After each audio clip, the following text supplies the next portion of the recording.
You're listening to the Cyberwire Network, powered by N2K.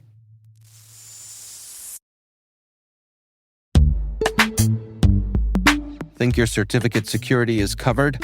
By March 2026, TLS certificate lifespans will be cut in half, meaning double today's renewals.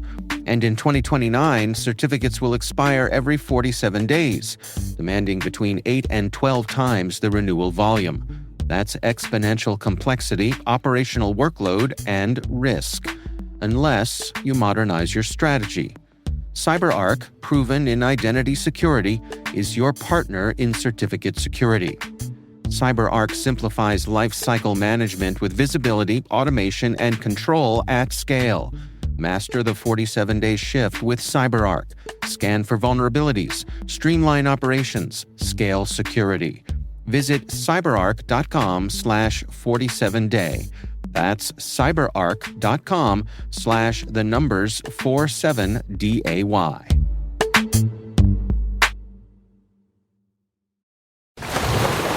Brace the rudders! Raise the sails! Raise the sails! Captain, an unidentified ship is approaching. Over. Roger. Wait, is that an enterprise sales solution? Reach sales professionals, not professional sailors. With LinkedIn ads, you can target the right people by industry, job title, and more. We'll even give you a $100 credit on your next campaign. Get started today at linkedin.com/results. Terms and conditions apply. While many people get fired up with a cookout on Labor Day, we here at N2K are getting fired up about the creative process.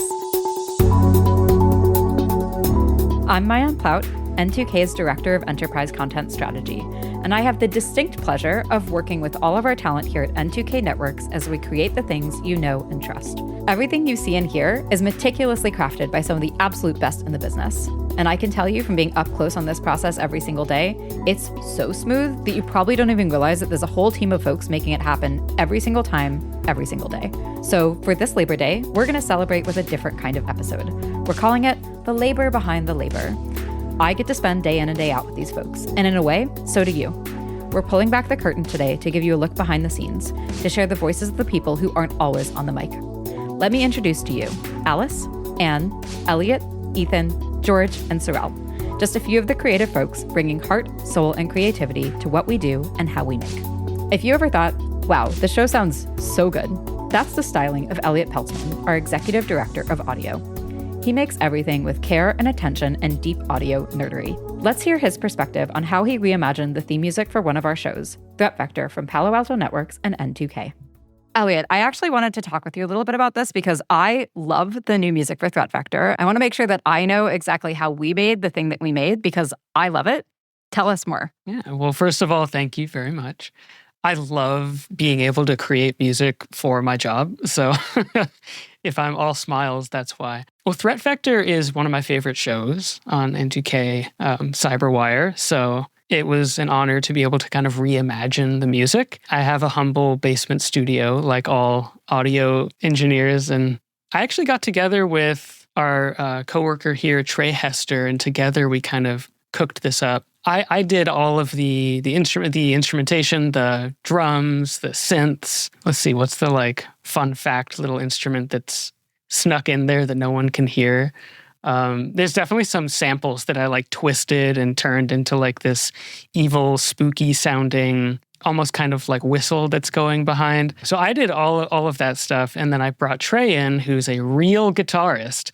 And he added all of this really cool, David Gilmour kind of plucked, Pink Floyd's The Wall, bubbly, churning. And then once it drops, that main line there, Trey's playing that also. It was a true N2K collaboration. You said something that I want to pick up on.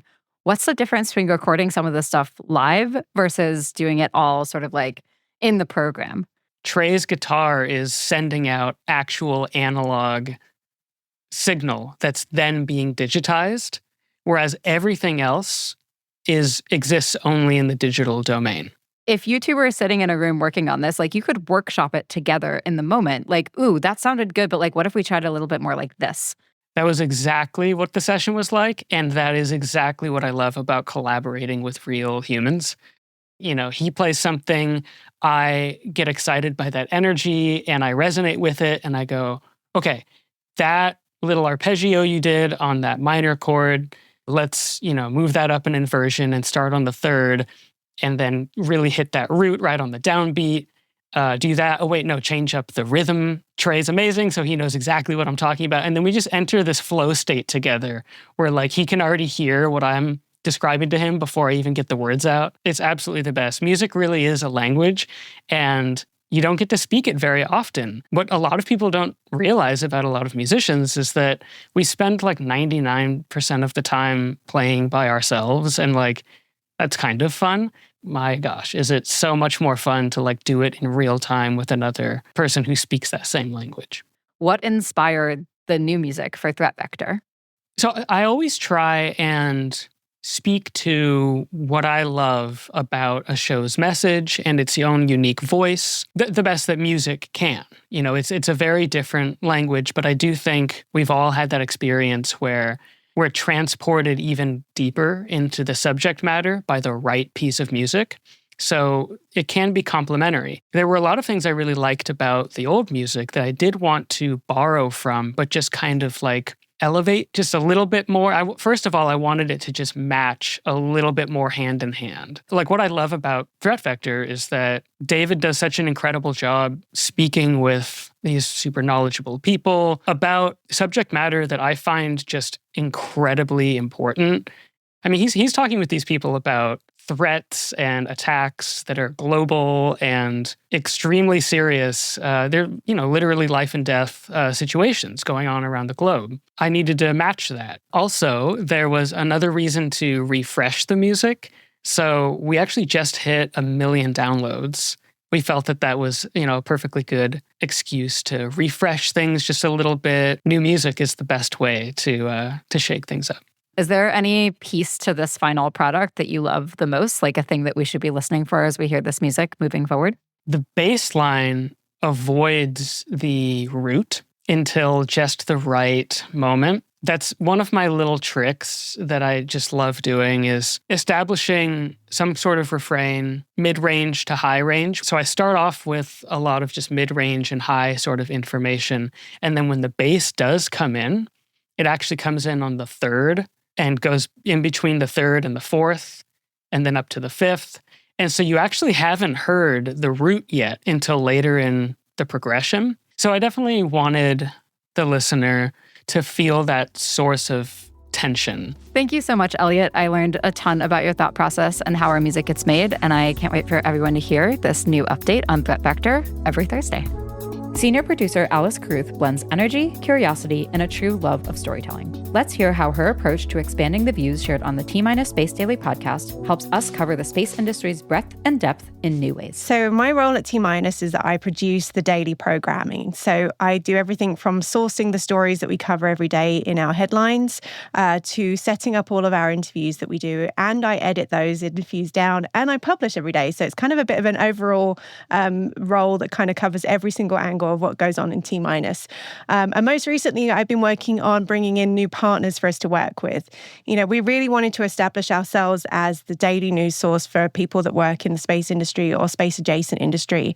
And to do that, I wanted to be able to show that we work with some really great people and we work with really great, credible sources. So we started off with the first segment working with NASAspaceflight.com. And that came about because I work with NASAspaceflight.com on the IREC competition every year.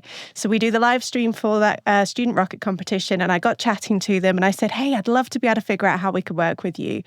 We think what you do is great. Hopefully you think what we do is great as well. And we see ourselves as being really great partners when it comes to getting people up to speed of what's going on in the space industry. They do an incredible job going in depth when it comes to live launches, and we do more of the behind the scenes kind of coverage of what goes on in the industry. So they came to us and said, yeah, we're already producing a really good segment. It's called the Space Traffic Report. Would you be interested in putting that out on your podcast? And so we get that as a weekly segment on our show every Friday. And that started getting me thinking, how else could we work with other people? Who do we want to work with? And what kind of information do we really want to give our audience? And so I came up with a couple of different areas that I thought were really interesting to our audience, one of them being space law. And that led us to having a conversation with Aegis Space Law and saying, hey, would you guys be interested in coming and doing a monthly segment about Space Law 101? What kind of FAQs do people come to you with? And how can we answer those in a podcast segment? So that's normally the first Monday of the month. The second Monday of the month, we get to speak to the International Space Station National Lab. That's Patrick O'Neill. Patrick and I have got a long history of chatting at various events around the country. And I think what they're doing and the science that goes on the ISS doesn't get enough coverage. So we really wanted to give them an opportunity to showcase how space is doing great research that's affecting us here on the Earth, so people can get a better understanding of why space research is so important to them. Our third segment is where our nexus is at N2K, and it's space and cyber. And we think it's really important for people to understand why things are vulnerable in space and how to prevent them from being vulnerable in space. What sort of threats are out there? And that really kind of made us pull in the best expert that we know, Brandon Karpf, who is the founder of T-Minus Space. And he is brilliant at sort of showcasing where he thinks the space industry is going, what kind of vulnerabilities are out there, how to prevent them, and what kind of things that industry should be thinking about when it comes to space and cyber. Our fourth segment of the month is with the Aerospace Corporation, and we do the Nexus with them. And that's really another thing that fits into the way that we work here at T-Minus. It's that convergence of all the different great tech that's happening in space. So we've covered everything on that so far, from data to spaceports. We're going to be doing one on AI coming up. And really, the Aerospace Corporation are a great partner to be able to talk about what's going on when it comes to research from the federal level of what's going on in the US space industry. And our last segment that we've just recently introduced is the Integrity ISR segment, which is talking about our adversaries in space. And it's kind of a tough subject to cover for us because we are an international podcast. We cover things with an objective view, but it's interesting to see that there are people that are watching what's going on with other countries, what they're doing, what's not been spoken about in the press, and what we can see from the ground stations that track these satellites that are in space. And Greg does an incredible job at breaking down that information to an easily digestible way of understanding what's happening in the space industry and what sorts of capabilities are going on around the world. So it's a really great way of figuring out what's happening in space and hopefully getting our audience up to speed quickly. Ethan Cook is a glue guy, the kind of person that makes things work seamlessly. He's got smooth edits and sharp instincts, which is fitting for our lead analyst for cybersecurity and policy. Let's hear how his policy perspectives transition between writing for the Caveat briefing and now as a regular guest on the Caveat podcast. So I'm curious, how did you get involved with Caveat and what's your role within the show? Yeah, so I got involved just by simply kind of asking to be involved. I've always been a policy person. I graduated from undergrad with it and wasn't doing it right away when I left college. And it was kind of always that itch that I wanted to scratch that I just never had that opportunity right out of the gates. And as I worked here, got more responsibilities, eventually I kind of just asked and said, is there room for me here? And the one of the producers at the time said, yeah, we can take over writing the weekly newsletter. That works out for us. We would love to have that.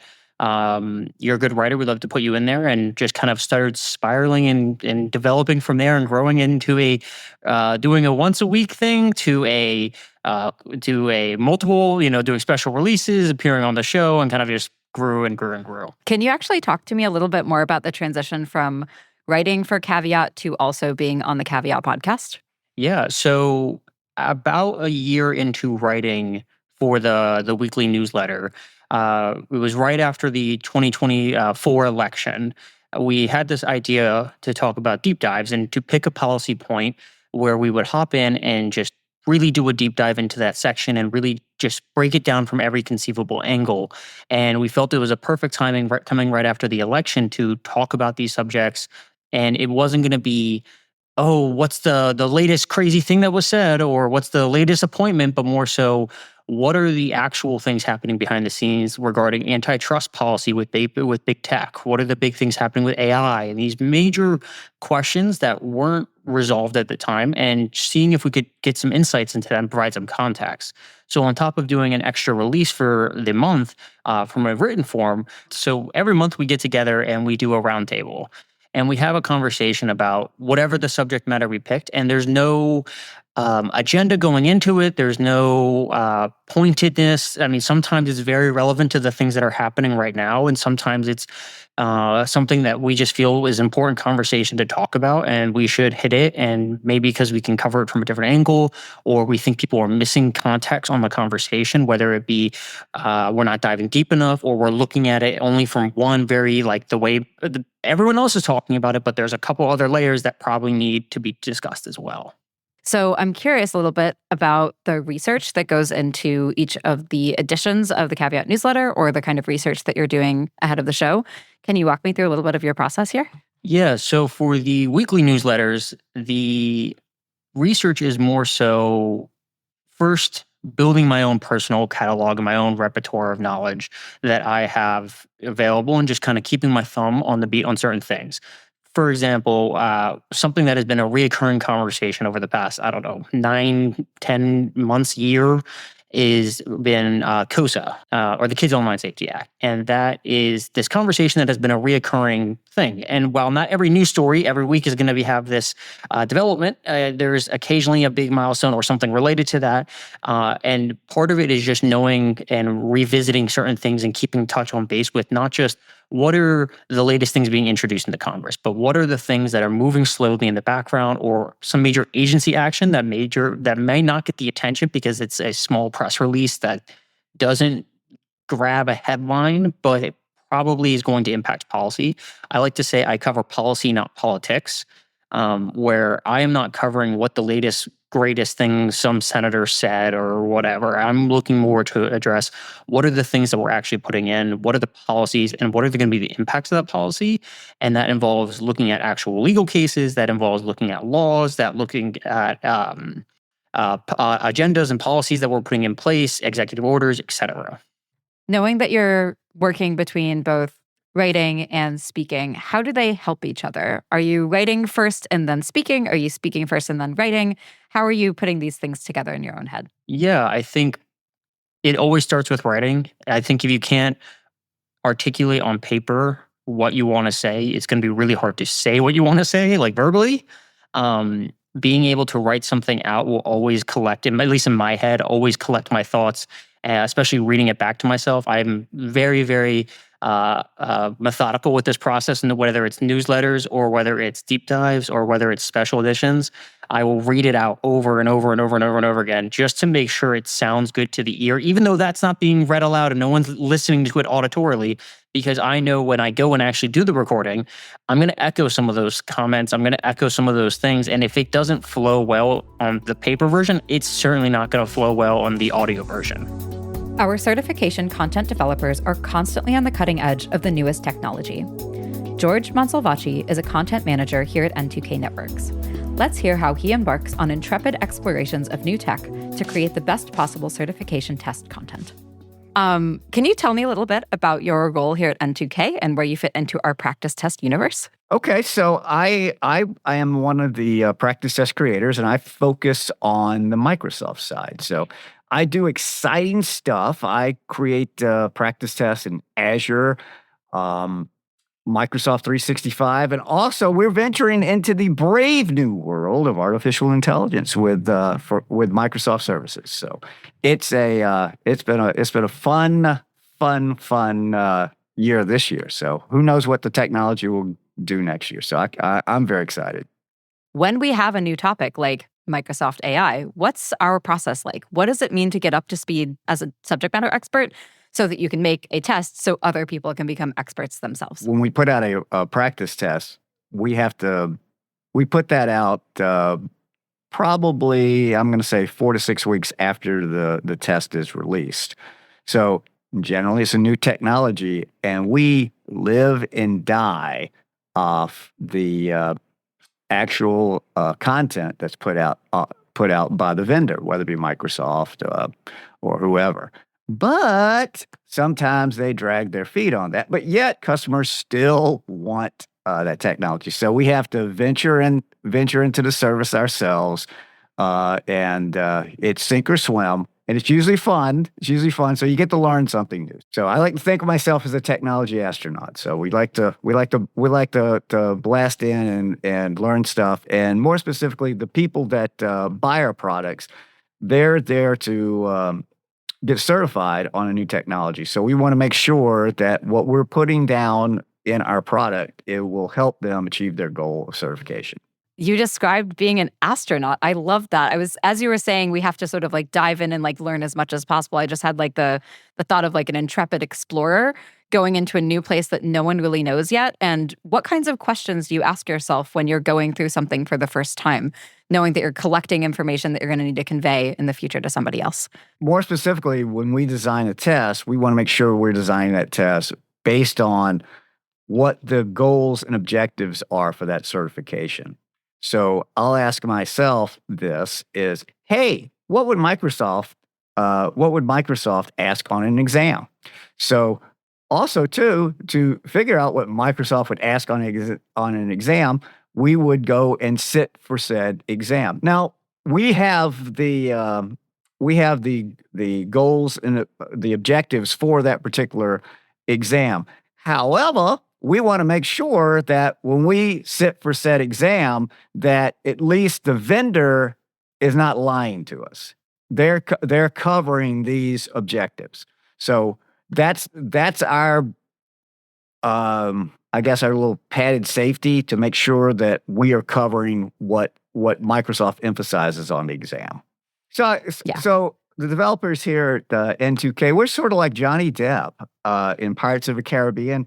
We go out and seek the treasure and ensure that the Krakens and everything else doesn't bring us down. How do you go about developing a strong case study or a strong scenario that would help somebody sort of apply their knowledge in context? When you look at the objectives for a test, it may say implement this particular technology. So you would go, first off, for a scenario, you would go about how would a company implement this scenario? Also, too, with Microsoft tests, they like to implement more than one objective within a question.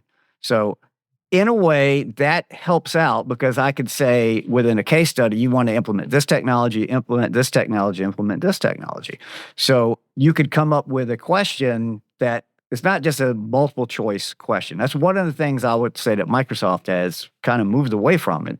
They like to be more interactive. So instead of just what would you do here, A, B, or C, it would say scenario 1, what would you do in this situation? Scenario 2, what would you do in this situation? Scenario 3, and that could be all encompassed in one question. So that's kind of the fun part of developing practice tests, especially on the Microsoft side, because you get to incorporate multiple technologies within a single question. And that challenges the student to say that, hey, they're asking two different questions about two different technologies here. So it basically ratchets up the bloom level or difficulty of a particular question. But the bottom line is, this is a practice test. I don't care if everybody gets every question wrong in a practice test. I want them to be able to read that explanation. So when they finish that practice test, they are ready to sit for that exam. Ann Ling is our product manager and technical editor for certification content. Let's hear how she works to make her work invisible, clear and to the point in the best way possible. Can you tell me a little bit about your role here at N2K and what your involvement is in making our practice tests? Well, because our products are that good, I acquired the skills and the knowledge along the way to actually earn several of the certifications myself. And so what I do now, help with the instructional design. And what that means is that I help make sure that the actual content of the questions that we're asking matches what the vendor is going to ask. Does it match the format of how the vendor is going to ask it? Does it use the same type of language? Is it phrased the same way? Is it covering the concepts to the right depth? I have written some of the product. Every once in a while, pitch in and write some of the product myself, and then let someone else language edit that, because you don't language edit your own stuff, because you always see what you think you wrote. You never see what you actually wrote. You see what you think you wrote. Basically, I have to have my finger in each one of the vendor pies. Can you tell me a little bit about how you'd go about tackling an update to a new exam and how it might differ a little bit from a brand new exam that we might be creating for the first time? Sure. Well, actually, updates are kind of our bread and butter because, as I mentioned before, we've got these perennial exams that are renewed every 3 years or every 5 years or on an irregular basis. And so what we do is, first of all, we get the revised objectives from the vendor. The vendor is Cisco or ISC Squared or whoever is the certifying body. They will release a very large, very detailed list of bullet points and tell you which topics are being tested, what percentage of the test is going to be that topic. They'll break each topic down into bullet points. And then what we do, first of all, is we look at their blueprint and we map it to our old blueprint. We look at what has changed. For example, if there's an entirely new set of topics, we know that's going to be all new content. So we'll set that aside to write separately. And then we will go through the old content and we do what's called mapping. So first we map the topic itself. So for example, if there's a topic on IPv6 subnetting, then we will pull all of the previous items about IPv6 subnetting and put them aside and put them into that new objective. The second round is actually where the magic happens, and that is where we check for deprecations and updates. And one of the two of the biggest ones that I can mention recently are the fact that WPA 3 is now the most secure wireless encryption standard. So WPA 2 is still in wide use, and you'll need to be you'll be tested on that. You'll need to know all the specs for that. But we had a whole bunch of items that were, if the objective was describe best practices for wireless security. Well, sure, we've got plenty of questions, but they all say that the most secure protocol is WPA2 Enterprise. So all of that had to be updated with the new language added for WPA3. So we check to make sure that commands are still current. We'll actually pull up PowerShell and execute all the commands, make sure that they haven't changed, they haven't added any new parameters. So we make sure that the content matches the form of what the vendor is asking. And then the second thing, of course, that we do is we write new questions to fill in the gaps of whatever is now being covered that wasn't covered before. And then we drop stuff that was being covered but is no longer current. I will tell you that with the last A+ update, I did hunt and kill my very last item that referred to SCSI drives. Sorel Joppy is our production specialist. He brings together attention to detail and creative drive to create our best video content. Let's hear how Sorel approaches our weekly video productions. I wear a couple of different hats here. So video editor, videographer, a little bit into like the audio department. So I'm just doing like some cleanup stuff. So like a little bit of audio cleanup as well. So like Q&A stuff with audio. So a few different things that I kind of dibble and dab it. T-minus Space Daily is a daily podcast. We, for a little while, did daily headline countdowns as well. We've transitioned to doing weekly. Yep. I'm curious what the difference for you, either in terms of process or creativity, was like as we transitioned from doing something every single day to every single week. It just gives you a little bit more time and a little bit more like, cushion to kind of get things done. Instead of it just being like a daily thing where it's just like a faster or quicker turnaround. You just compile everything, like the top headlines, anything, in a space like environment. We just, compile those headlines, and then they give it to me at the end of the week. And then I take those headlines, and based off of those headlines, I got to find like photos or videos that kind of like, coincide with those headlines. And I comprise that, put it together, and I send it out so that we have this, so we have a full package like little show. Yeah. So you actually just mentioned something that I think is one of the most, at least for me as someone who's viewing it, one of the most fun things about our weekly countdowns is the accompanying images that go along with the stories. So there's 5 stories, and then there's 5 accompanying like videos or images that go along with it. So tell me a little bit about how you go about finding some of these things. There's lots and lots of space content out there, but it's sort of like the mix and match of how do I make sure that I found the right visual for the story that we're sharing that week. So I typically try to take like the keywords. So I sort of take like the HR approach, when you're kind of like, dissecting and kind of going through like resumes. So I take like certain keywords and I kind of just put it in like the different search engines, and just find something that kind of like coincide with that particular story. One of the things that I didn't realize until I started working here is that the space industry, because it started as like public sector and federal, so many of the space images that exist for us exist like freely in the public domain because they're for all of us, like space is for everybody. Have you found either like NASA's resources or other organizations like that helpful as you've been doing this? Yeah, certainly. Definitely NASA. I use their search engine or their website or their domain all the time to like find stuff. I try to find stuff that's like a direct correlation to what it is that the topic is. Are you compiling things that you find that are just interesting that might be useful to you in the future as part of your process? I definitely am. And not only that, also the movement of the actual like photos as well. So like, typically like when you're like telling a story, at least from like a journalistic standpoint, like you have like a slow like zoom or pan out. I try to do more like with the movement of that. So like either a left or right or like a vertical type of thing, just to kind of like, keep the audience engaged. I know it's not like much, but just like the little stuff like that I hope that, really kind of like just fills the person's head and like, really keep them more engaged. So we're sort of in this interesting spot where we are, in fact, trying to draw attention to either like specific companies or organizations or products, but we are a journalistic media organization. So our approach and the way that we portray this to the rest of the world makes a really big difference. So I would actually love to hear you talk a little bit more about how you're sort of transitioning between things, because from story to story, there's definitely like, it's a countdown. Like we go 5, 4, 3, 2, 1. But Exactly. You're doing this visually as well. How are you thinking about shifting between story to story to story and the countdown every week? Yeah, so exactly what you said is the countdown. So I kind of just like, I really use that to like the best of my ability, right? So like, I feel like it's a countdown. So like you're going from like 5 to 1. It's not like a large countdown or anything like that.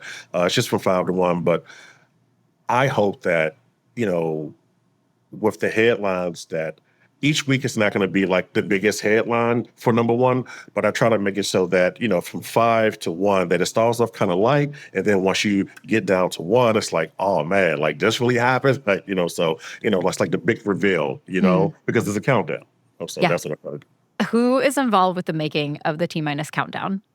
Certainly. It goes through a plethora of hands. So Maria is the voiceover for it.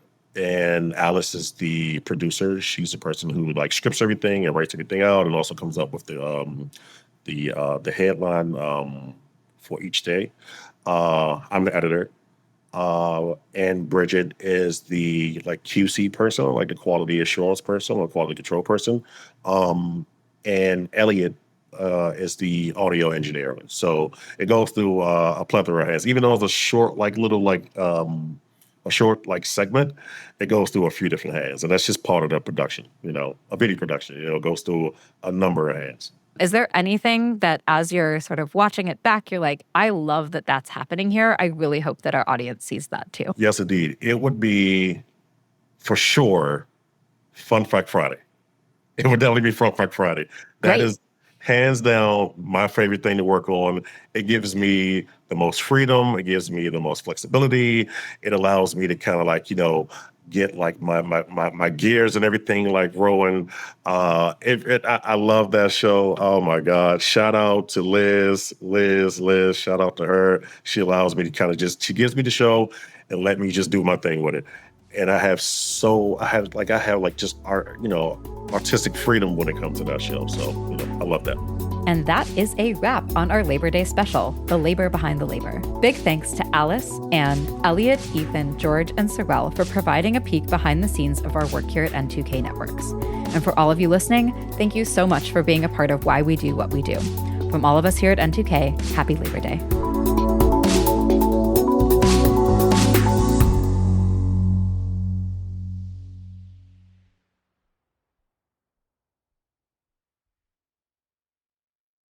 The road is calling. Embrace the thrill of the drive with the fully electric Audi Q6 e-tron. Featuring effortless power and advanced Audi tech, the next chapter of Audi is here.